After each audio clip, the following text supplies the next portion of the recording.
Et bonjour à tous, on va parler aujourd'hui de l'ail.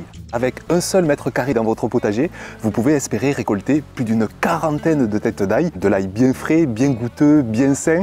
Alors voyons ensemble dans cette vidéo comment bien planter cette culture, et cela dès cet automne.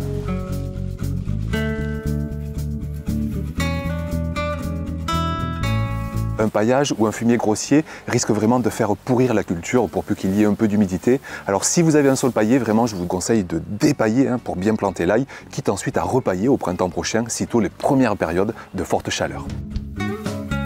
Concernant la terre, l'ail adore avoir un sol bien meuble, bien oxygéné, bien drainé, sans aucune contrainte physique. Alors on va prendre le temps de bien décompacter son sol, que ce soit à la grelinette, au croc, au râteau.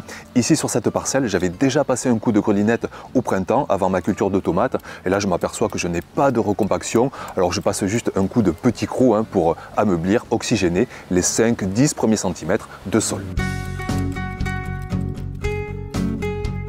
Si vous êtes sous un climat très humide, vous pouvez faire de petites butées. Comme ça permettra à la terre de sécher plus rapidement, de ressuer, et ça évitera tout risque de pourriture pour la culture de l'ail pendant l'hiver. Pensez également à bien enrichir votre sol, même si la culture d'ail ne fait pas partie des plus gourmandes en minéraux, elle aimera quand même avoir de bons minéraux essentiels à disposition. Alors vous pouvez amener une bonne pelletée de compost au mètre carré, ou une toute petite poignée d'engrais organiques, là aussi par mètre carré, ou sinon une grosse quantité de paillage bien diversifié. Mais pour ça, il faudra s'y prendre plusieurs mois en amont de la culture, le temps que ces paillages se fassent bien décomposer par l'activité biologique du sol.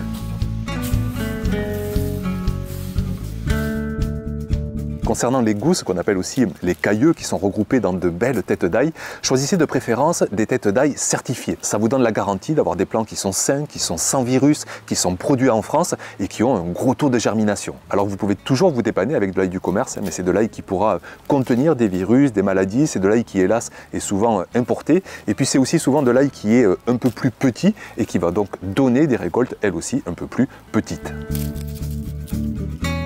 Cet automne, on va planter de l'ail blanc et de l'ail violet. Ce sont des variétés qui vraiment aiment bien passer l'hiver pour s'endurcir et pour repartir ensuite en pleine vigueur au printemps prochain. Donc j'ai choisi deux belles variétés, à la fois bien productives, bien goûteuses, l'ail Terrador et l'ail Germidour. Regardez la taille de ces gousses, elles sont vraiment énormes. Et il faut savoir une chose vraiment importante, c'est que plus on va planter une grosse gousse, plus on peut espérer une tête d'ail à la récolte qui soit elle aussi bien grosse. Mais pour autant, ne jetez pas les petites gousses, celles qui sont au centre de la tête d'ail. On va les planter elles aussi et on les récoltera précocement au printemps prochain. On va les manger en aillé, c'est-à-dire qu'on va les récolter non pas pour les conserver, mais les manger rapidement. Et on pourra même consommer la tige qui sera encore toute verte. Et je peux vous dire, c'est un total régal.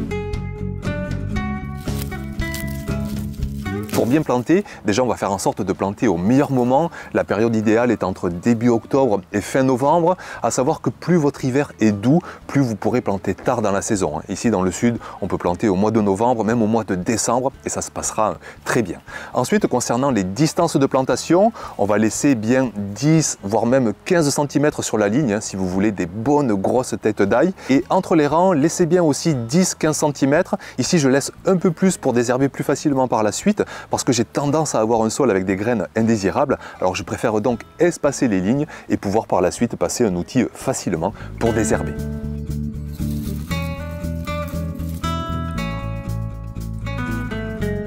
Avant d'enfoncer les cailloux sous terre, j'aime bien d'abord les déposer tout simplement en surface pour les répartir au mieux. Et une fois bien répartis, on va pouvoir les enterrer, mais attention, inutile de les enterrer trop profondément. Il y a même un dicton qui dit que le caillou d'ail, la gousse d'ail doit voir le jardinier partir. Donc c'est vous dire que vraiment il ne faut pas aller trop profond sous terre. Mais dans le même temps, attention, parce que si vous laissez trop dépasser vos cailleux, vos gousses d'ail, les oiseaux risquent de venir vous les piquer. Je peux vous dire que je parle en connaissance de cause. Donc ici je les mets juste sous la surface de terre, quitte à ce qu'elle ne me voit pas vraiment partir, mais au moins les oiseaux ne viendront pas me les piquer.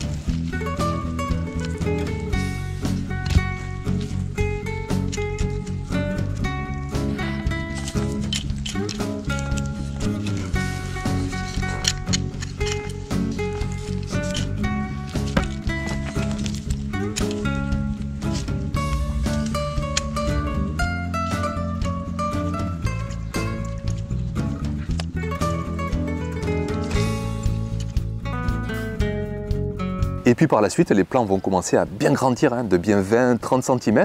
Ils vont se mettre au repos durant tout l'hiver. Et dès le printemps prochain, dès le mois de mars, le mois d'avril, selon les régions, la culture va repartir avec une pleine vigueur.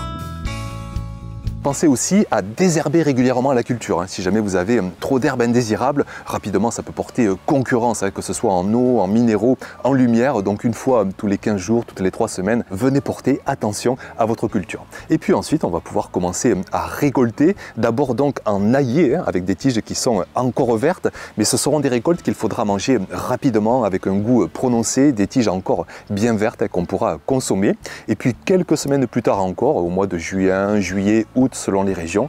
Là, on va pouvoir récolter notre ail pour le conserver, une fois que les tiges sont quasiment entièrement sèches, ou du moins sèches aux 2/3 de leur hauteur. On va pouvoir tout conserver bien à l'abri, au sec, durant plusieurs mois, jusqu'aux récoltes de la saison prochaine.